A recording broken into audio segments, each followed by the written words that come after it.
नमस्कार। आज हम बिहारी सतसई के दोहों की व्याख्या करेंगे। बीए द्वितीय वर्ष के प्रथम प्रश्न पत्र के पाठ्यक्रम में रीतिकाल के अनेक कवियों की रचनाओं के कुछ अंश शामिल किए गए हैं, जिनमें बिहारी प्रमुख कवि हैं और उनकी रचना है बिहारी सतसई। इसके कुछ दोहों को इसमें शामिल किया गया है, तो हम आज उनके दोहों की व्याख्या शुरू कर रहे हैं। सबसे पहले जो दोहा है वह है, मेरी भव बाधा हरो राधा नागरी सोए, जा तन की झाई परे श्याम हरित दुति होए। यह बिहारी सतसई का प्रथम दोहा है और मंगलाचरण के रूप में लिखा गया है। मंगलाचरण एक तरह से ग्रंथ प्रारंभ करने से पहले जो अपने इष्ट देवी देवता की स्तुति की जाती थी, यह एक परंपरा थी, एक चलन था कि प्रत्येक कवि अपने किसी बड़े ग्रंथ के प्रारंभ में उसको शुरू करने से पहले अपने इष्ट देवी देवता की स्तुति करता था कि उसके ग्रंथ की बिना किसी बाधा के निर्विघ्न समाप्ति हो। इसलिए अपने इष्ट देवी देवता की स्तुति में लिखे गए प्रारंभ के दोहे पद को मंगलाचरण कहा जाता है। तो बिहारी सतसई में लिखा हुआ यह दोहा भी मंगलाचरण के रूप में है और इसमें अपनी इष्ट देवी राधा की स्तुति बिहारी ने की है। बिहारी कहते हैं, मेरी भव बाधा हरो, कि हे चतुर राधिका, हे राधिका जी, नागरी नगर में रहने वाली सुसंस्कृत चतुर, कि वे चतुर राधिका जी मेरी सांसारिक बाधाएं दूर करें, मेरे सांसारिक कष्टों को दूर करें। भव संसार से जुड़ी हुई बाधाएं, भव बाधाएं यहाँ पर कही गई है कि वे चतुर राधिका जी मेरी सांसारिक बाधाओं को दूर करें। जातन की झाई परे श्याम हरित दुति होए, कि जिनके शरीर की छाया पड़ने मात्र से श्री कृष्ण का मन प्रसन्न हो जाता है, वे चतुर राधिका मेरे कष्टों को दूर करे। जातन जिनके शरीर की छाया पड़ने मात्र से, अर्थात जिनको देखते ही श्री कृष्ण प्रसन्न हो जाते हैं, वे चतुर राधिका मेरी सांसारिक बाधाएं दूर करें। यहाँ पर रंगों के संयोजन की भी बात की गई है। श्री कृष्ण का रंग नीला है, श्याम है, और राधा का रंग जो है सुनहरा पीला है, गौर वर्णा है, तो सुनहरे पीले रंग की आभा लिए हुए हैं। और ऐसा माना जाता है कि नीले रंग में पीला रंग मिलने से हरे रंग का निर्माण होता है, हरे रंग की सृष्टि होती है। तो राधा का पीला रंग जब कृष्ण के नीले रंग के साथ मिलता है, कृष्ण के नीले रंग पर राधा के सुनहरे रंग की जब आभा पड़ती है, तो हरे रंग की सृष्टि होती है, अर्थात श्री कृष्ण का मन हरा हो जाता है, अर्थात प्रसन्न हो जाता है, आनंदित हो जाता है। इसमें एक तो बिहारी ने मंगलाचरण के रूप में अपने इष्ट देवी देवता की स्तुति की है, और दूसरी ओर जो इस पूरे ग्रंथ के नायक और नायिका हैं राधा और कृष्ण, उनकी झलक भी उन्होंने प्रारंभ में ही दिखला दी है। अगला दोहा देखते हैं। तजी तीरथ हरि राधिका, तन दुति करि अनुराग, जिहि ब्रज केली निकुंज मग, पग पग होत प्रयाग। यहाँ पर भी राधा कृष्ण की स्तुति की गई है। वे भक्त को कहते हैं या किसी मनुष्य को, प्राणी को कहते हैं कि हे मनुष्य, हे प्राणी, तुम तीर्थों का त्याग करके राधा और श्री कृष्ण के शरीर से, उनके शरीर की छटा से प्रेम करो।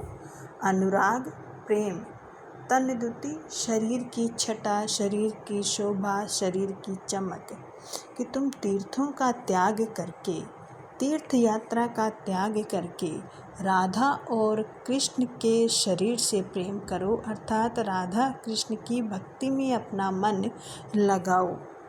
जी ब्रज केली निकुंज मग, पग पग होत प्रयाग, कि जिन्होंने ब्रज में जो क्रीड़ाएँ की, लीलाएँ की, उन स्थानों पर जगह जगह प्रत्येक कदम पर प्रयाग जैसे तीर्थ प्रकट हो गए हैं।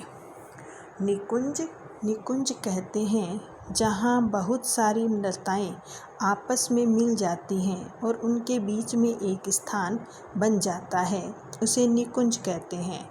और राधा और कृष्ण ने ब्रज में रहते हुए निकुंजों में अनेक लीलाएँ की, तो वे निकुंज जो हैं, वे निकुंजों की जो भूमि है वह प्रयाग के समान पुण्यदायक है, पवित्र है।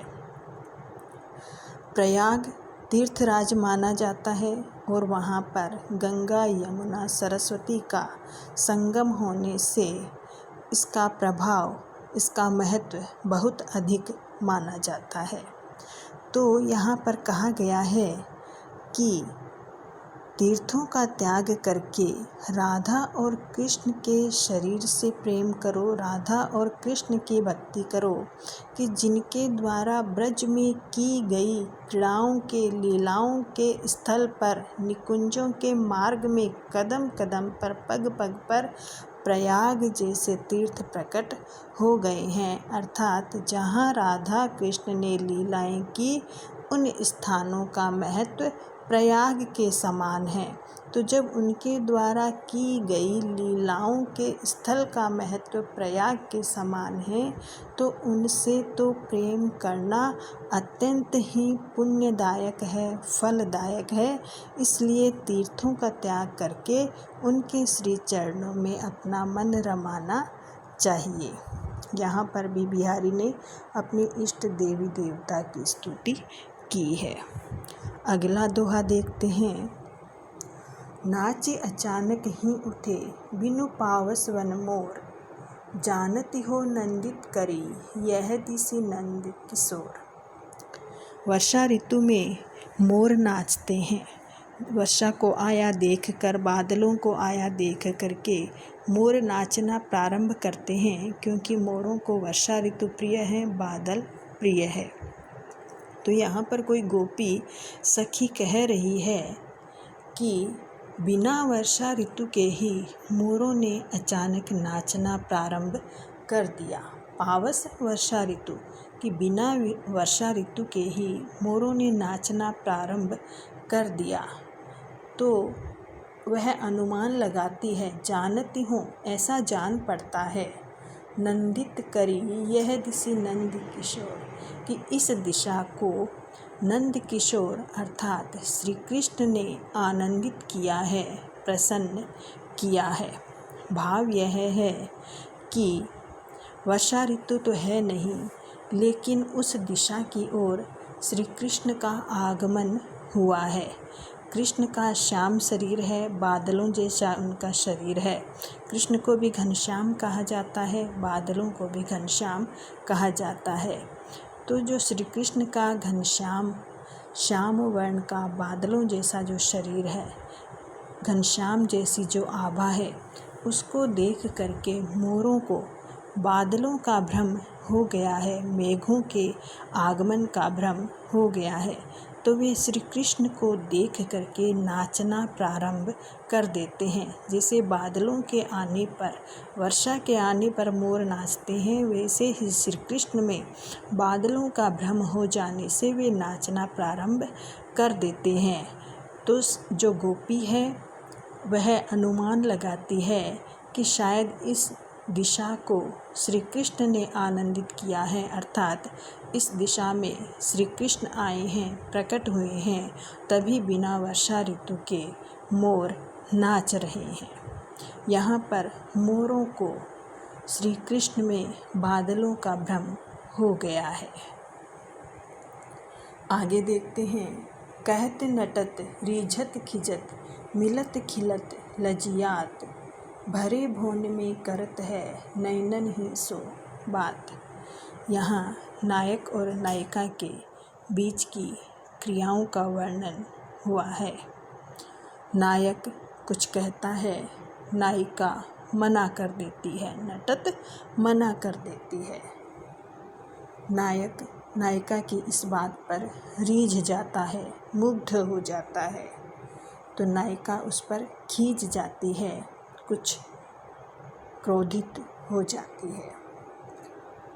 फिर दोनों के नेत्र मिलते हैं, खिल जाते हैं, मन प्रसन्न हो जाते हैं, लजियात, और फिर वे दोनों लजा जाते हैं। भरे भोन में करत है नैनन ही सो बात। इस प्रकार वे दोनों भरे हुए भवन में आँखों ही आँखों में बात कर रहे हैं। यहाँ पर नायक और नायिका के बीच की जो क्रियाओं का वर्णन है कि कोई भवन, घर अनेक लोगों से, प्रियजनों से, परिजनों से भरा हुआ है, तो नायक और नायिका सीधे सीधे बातचीत नहीं कर पाते हैं, तो वे आँखों ही आँखों में, आँखों से एक दूसरे से बात करते हैं। नायक कुछ कहता है, नायिका मना कर देती है, नायक रीझ जाता है, नायिका खींच जाती है, फिर दोनों के नेत्र मिलते हैं और खिल जाते हैं, और फिर वे लजा जाते हैं। उनको अपने आप पर लज्जा आती है कि कैसे वे एक दूसरे से इतने लोगों के बीच में बातचीत कर रहे हैं। इस दोहे का सौंदर्य यह है कि नायक और नायिका के बीच की अनेक आँखों की क्रियाओं